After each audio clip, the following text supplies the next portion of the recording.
today I'm going to rank the best supplements for naturals to consume on regular basis in order for you to actually gain a lot of muscle and on top of it increase your performance. Now, I have previously worked as a personal trainer and as a nutritionist, and I have tried all of these supplements myself for over 10 years. And in today's video, I'm going to rank them from useful, very good, S tier, to F tier, or just a waste of your money. It's important for people who are natural to focus on things that are going to increase the testosterone, DHT levels, and their androgens. And that is why this list in particular are for those who are natural and not enhanced. So, first supplement, creatine. Now, creatine monohydrate in particular is probably one of the most studied and best supplements out there that you could consume as a natural. It actually increases not only your performance, your cognitive ability, but also your DHT levels, which is extremely useful to maximize your hormonal profile, but also in order for you to gain more muscle. Why creatine is so good on top of it is because it actually increases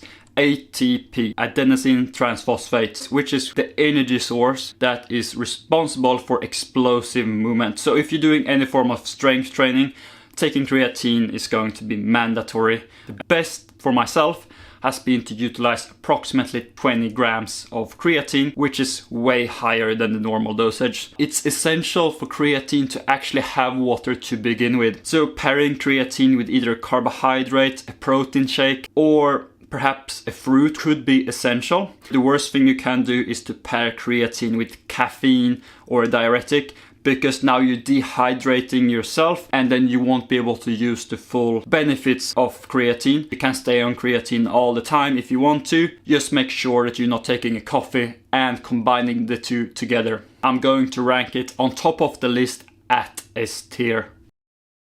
Our next one is going to be extremely controversial.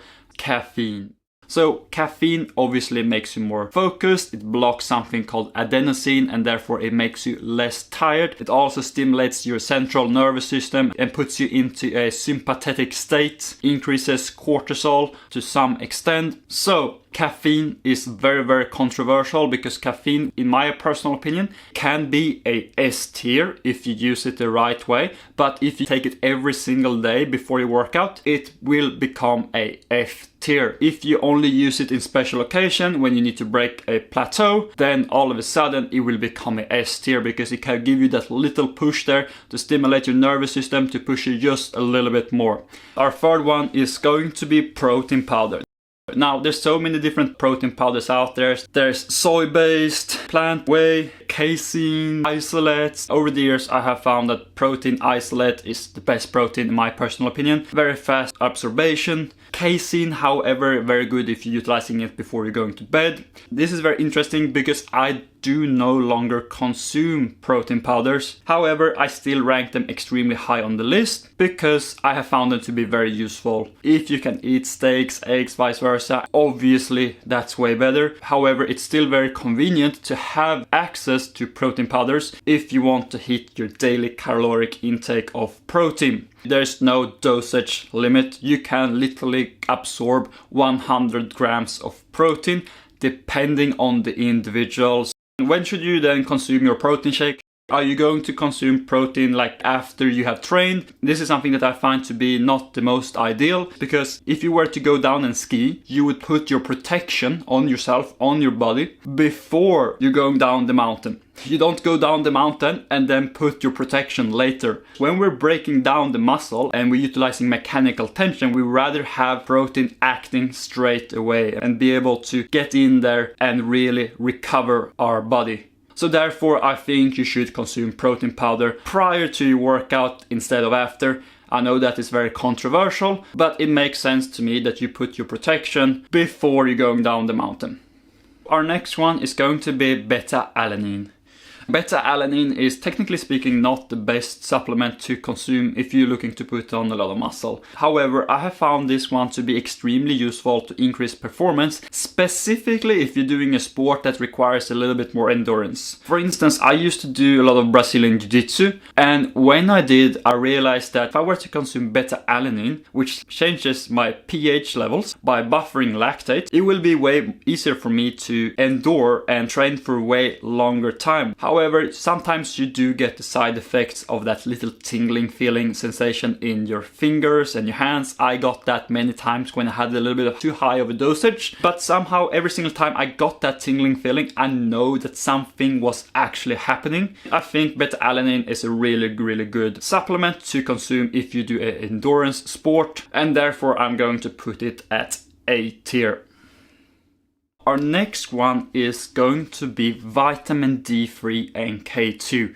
Exactly like I said before, depending on your current circumstances, I'm going to put vitamin D3 and K2 in S tier.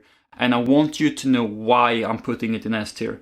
I used to do my blood works on a regular basis, and I found that when I am in Sweden, for instance, and when it's pitch black out there because we don't get a lot of sun when I live in Sweden, my testosterone levels will literally drop like 200 nanograms per deciliter. The only way for me to combat this has been to utilize supplements like vitamin D3. Now, you utilize K2 in order for you to actually absorb vitamin D3 way easier. Vitamin D3 is literally a hormone, and it is one of the most essential hormones for longevity, for health, performance, mood, for cognitive ability, sleep, for setting your circadian rhythm and your melatonin levels. The biggest reason why it comes to increasing your muscular performance has to do with the increase in testosterone. Therefore, I will put vitamin D3 and K2 at S tier. How much of vitamin D3 should you then consume? Well, this depends on your skin tone, your circumstances, where you live. I do consume around 5,000 IUs of vitamin D3 on the winter periods. If it's summer, sometimes I only consume 1,000 IUs. So this is very depending on your own circumstances. So anything that boosts your own testosterone levels to such a high extent for any natural will always be in S tier. Our next one is going to be multivitamins. Multivitamins usually are really good, provided you have a good multivitamin. But if you get usually a little bit of everything, sometimes these multivitamins will combat themselves, because there's some vitamins that are just not good pairing together, and it will actually hinder the absorption of these vitamins. And therefore it's always much better just to consume regular real food. When it comes to muscle performance, since multivitamins will affect your mood, technically speaking they could be very beneficial, so I could potentially give them a B tier at best. The best thing to do is just to focus on eating really colorful food and having a well-balanced diet. Then to obviously do your blood works to see if you are actually lacking anything. You start consuming real food that actually have that vitamin that you are lacking, because it's going to be much easier for you to absorb it that way. Zinc is going to be our next big topic. Zinc is so powerful for any man out there. You should get 15 milligrams of zinc every single day in order for you to maintain your hormonal levels and your testosterone. Zinc supplements, however, is not necessary. It's better to consume real food, meat, eggs, oysters, vice versa. And that is why I'm going to put zinc quite low. Even though it is an extraordinary supplement, I'm not going to put it into S tier just because of that, but I do think it's better than multivitamins, and therefore I will put it at A tier. Now our next one is going to be branched chain amino acids. I have found over the years that consuming a protein shake is just much better than consuming branched chain amino acids. However, I do sometimes really do like the taste of them. It is a very easy way for me to drink more water and stay more hydrated, especially a combination with a lot of electrolytes. However, if it's just pure branched chain amino acids without any form of electrolytes, I do not find it so useful, and those ones I'm going to rank them probably in C tier. If you have the electrolytes, I'm going to rank it at least in B tier. Our next one is collagen powders. Now collagen powders, maybe I need to take collagen powders because I do have a lot of wrinkles on my forehead. However, in my personal experience, I don't think they are the best. And the reason why I'm putting them in literally F tier is because you can get all the benefits of collagen powders, including joint support, skin support, in protein powders. Perhaps if there's an extremely good collagen peptide, which I'm not so aware of. When it comes to muscle building and performance, you're much better off just consuming a good protein powder or consume real food.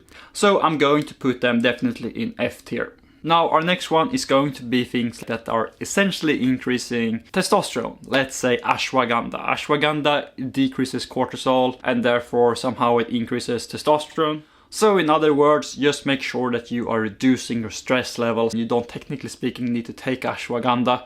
Other things like fenugreek, saw palmetto, tribulus, all of those things seems to have some small beneficial effect. I'm going to rank all of them pretty much in the same category. Ashwagandha could potentially be a little bit higher at a B tier, but I do think that anything like fenugreek, tribulus, and even Tongkat Ali will be ranked, in my personal opinion, at C tier, because they are not usually the best way to boost your testosterone levels. Now, I did do an entire video about how to boost your testosterone levels naturally, and I do recommend you checking that one out. Boosting your testosterone levels will make a massive difference, not only to your confidence but also to how you look. So everyone, have a great day. Thank you so much.